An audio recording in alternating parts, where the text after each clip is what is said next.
समृद्धी हा केवळ महामार्ग नाही. अमेरिका किंवा युरोपसारखे देश विकसित झाले त्यात रस्त्यांच्या वाटा महत्त्वाचा आहे.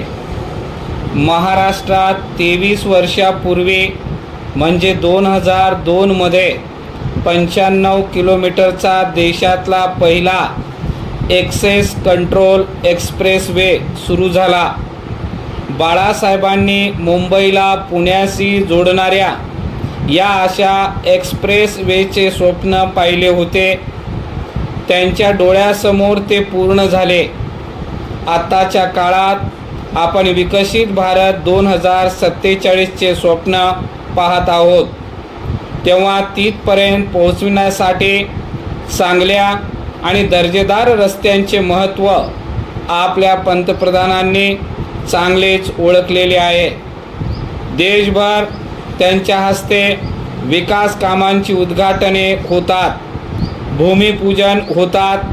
त्यात सर्वात जास्त कामे रस्ते, पूल, रेल्वे यांच्याशी संबंधित असतात. समृद्धीचेच उदाहरण घ्या.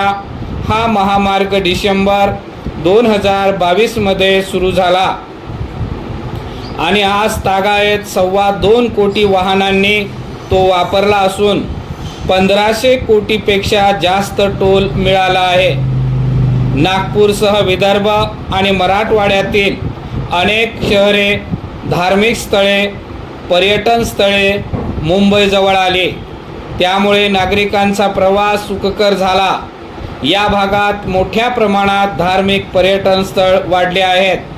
त्यामुळे येथील अर्थव्यवस्थेला केवळ या पर्यटनामुळे चालना मिळू लागली आहे. परिच्छेद एकंदरीत समृद्धीमुळे विदर्भासह मराठवाडा या भागाचा विकास होण्यास सुरुवात झाली आहे. समृद्धी महामार्गाच्या दुतर्फा 11 लाखांपेक्षा जास्त झाडे लावणे सुरू आहे. या महामार्गालगत प्रकल्पामध्ये 1000 मेगावॅट सौर ऊर्जा निर्माण करण्याचे आम्ही ठरवले आहे. नागपूरचा माणूस 7 तासात मुंबईत पोहोचणे हे अक्षरशः स्वप्नवत होते. तेही प्रत्यक्षात उतरवले आहे.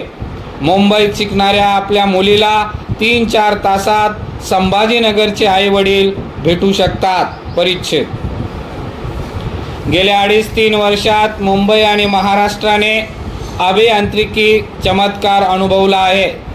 समुद्रावरचा सर्वात मोठा अटल सेतू, समुद्राखालचा कोस्टल रोड, भूमिगत मेट्रो अशा अनेक कामांमध्ये हा चमत्कार आपण पाहिला आहे.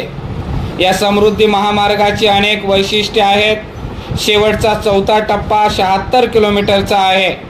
देशातल्या सगळ्यात मोठा रुंद बोगदा या महामार्गावर बांधला आहे.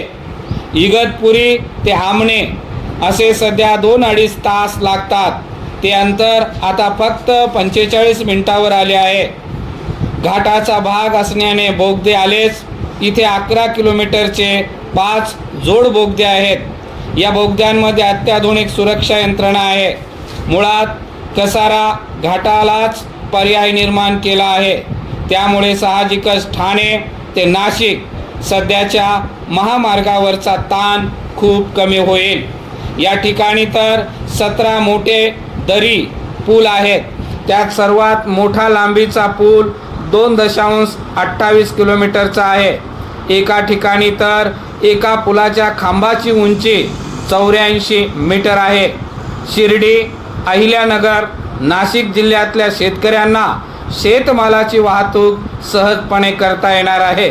पनवेल जवळचे GNPT ते नागपूर जवळचे मिहान अशी अतिशय चांगली कनेक्टिव्हिटी तयार झाली आहे. विकासाच्या फक्त गप्पा मारून उपयोगाचे नसतं. लोकांना प्रत्यक्ष तो दिसले पाहिजे आणि त्याचा उपयोग झाला पाहिजे. भविष्यात आमने, मोबे, करंजाडे, ॲटलस सेतू मार्ग मुंबईशी थेट जोडणी करण्याचे नियोजन